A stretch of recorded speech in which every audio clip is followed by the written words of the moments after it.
Dear aspirants మనలో చాలామందికి చాలా రకాల సమస్యలుంటాయి. సమస్య ఏదైనా బాధ మాత్రం మనసుదే. అయినా ప్రతి బాధలో ఓ బలం ఉంటుంది. ఒక యాస్పిరెంట్‌గా ఆ బలాన్ని గుర్తించి ముందుకు సాగాలి. అందరూ అనుకుంటారు సిలబస్ టఫ్ ఏమో అందుకే ఈ బాధ, భయం అని. కానీ నిజానికి అది అబద్ధం.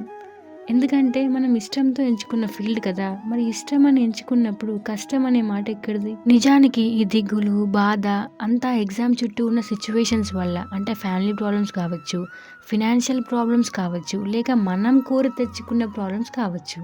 మనం ప్రిపరేషన్‌లోకి ఎంటర్ అవ్వకముందే మనకు తెలుసు మన ఫ్యామిలీ కండిషన్ ఏంటి, మన ఫినాన్షియల్ కండిషన్ ఏంటి, అండ్ మన సపోర్టివ్ నేచర్ ఏంటి అని. అన్నీ తెలిసి కూడా మనం ఎంటర్ అయితాం.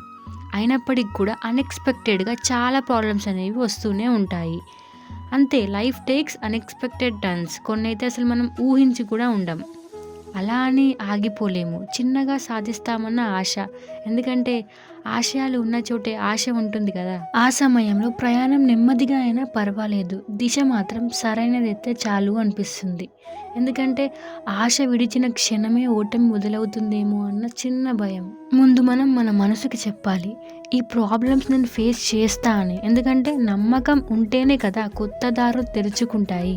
అలా కాకుండా సమస్యలను చూసి భయపడుతుంటే అవకాశాలు ఎదుటే ఉన్నా చూస్తూ దూరం అవ్వాల్సిందే. నువ్వు మారితేనే నీ విధి మారుతుంది. ఇక్కడ ఎవరితోనో పోటీ కాదు. నిన్నటి నీతోటే నీకే పోటీ. అందుకే problems are part of life. Facing them with smile is an art of life.